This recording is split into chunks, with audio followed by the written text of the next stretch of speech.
Assalamualaikum warahmatullahi wabarakatuh. Perkenalkan, nama saya Laude Malim Halifahair. Saya dari program studi Sistem Informasi Angkatan 23 dengan NIM F521-23072. Tujuan saya membuat video ini adalah untuk mengerjakan tugas mata kuliah struktur data yang diampu oleh Pak Kriska. Oke, baik. Video ini berisi tentang penjelasan definisi computational thinking, latar belakang computational thinking, dan komponen-komponen penting yang ada di dalam computational thinking. Oke, kita mulai pada definisi. Computational thinking adalah proses berpikir yang terjadi pada saat kita memformulasikan persoalan dan berstrategi untuk menentukan solusi yang efektif, efisien, dan optimal. Computational thinking adalah kemampuan untuk berpikir dengan memanfaatkan teknologi sebagai alat bantunya. Oke, kita masuk ke latar belakang. Latar belakang computational thinking. Yang pertama, latar belakang mengapa kita harus mempelajari computational thinking. Yang pertama adalah skor PISA. Skor PISA yang dimiliki oleh Indonesia berada di bawah rata-rata negara ASEAN. Bahkan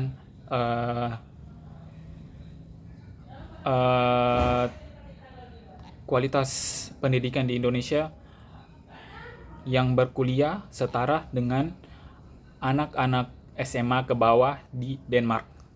Oke, yang kedua, HOTS, yaitu Higher Order Thinking Skill. Yang ketiga, kita telah masuk ke industri 4.0. Pada saat ini, kita telah memasuki era cyber physical system yang mana AI sangat berkembang pada masa ini.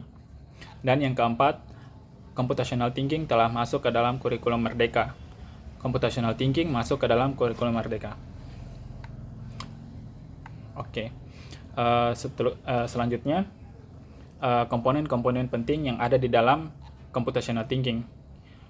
Agar gampang diingat, itu ada singkatan AADP. Abstraction, Algorithm, Decomposition, dan Pattern Recognition. Apa itu abstraction?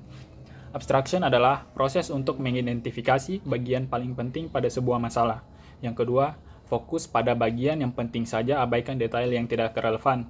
Yang ketiga, membuat representasi dari masalah agar mudah untuk diselesaikan.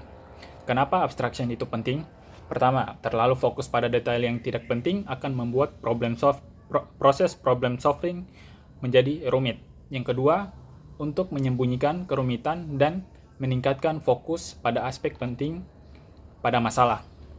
Yang ketiga, contoh saat kita baru belajar mengendarai mobil, kita hanya perlu fokus pada akselerasi dan cara berhenti. Oke, kita masuk ke algoritma. Algoritma adalah sebuah metode untuk menyelesaikan persoalan yang terdiri dari serangkaian instruksi yang sudah terdefinisi. Kemampuan untuk menyusun langkah-langkah yang runut untuk menyelesaikan persoalan dan termasuk juga saat memeriksa dan menganalisis algoritma yang sudah ada dan memperbaiki efisiensinya. Oke, yang ketiga, decomposition. Decomposition adalah proses memecahkan masalah menjadi bagian-bagian kecil. Yang kedua, biasanya menjadi tahap awal pada computational thinking dan biasa juga disebut dengan divide and conquer. Kenapa decomposition penting? Yang pertama itu lebih mudah menyelesaikan problem yang kecil. Yang kedua, kolaborasi menjadi lebih efisien ketika bekerja dengan tim. Yang ketiga, mempermudah debugging dan testing. Oke, kita masuk ke pattern recognition. Pattern recognition adalah sebuah skill untuk mengenali kemiripan dan perbedaan antara objek maupun konsep. Kedua, kemampuan untuk menganalisis dan mengidentifikasi karakteristik dari bagian-bagian masalah yang sudah terdekomposisi. Skill yang sangat penting untuk problem solving karena membantu mengidentifikasi solusi yang bisa digunakan kembali untuk masalah yang serupa. Dan yang terakhir, membantu menghindari duplikasi.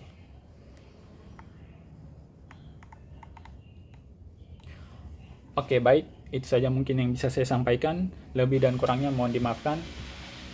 Assalamualaikum warahmatullahi wabarakatuh.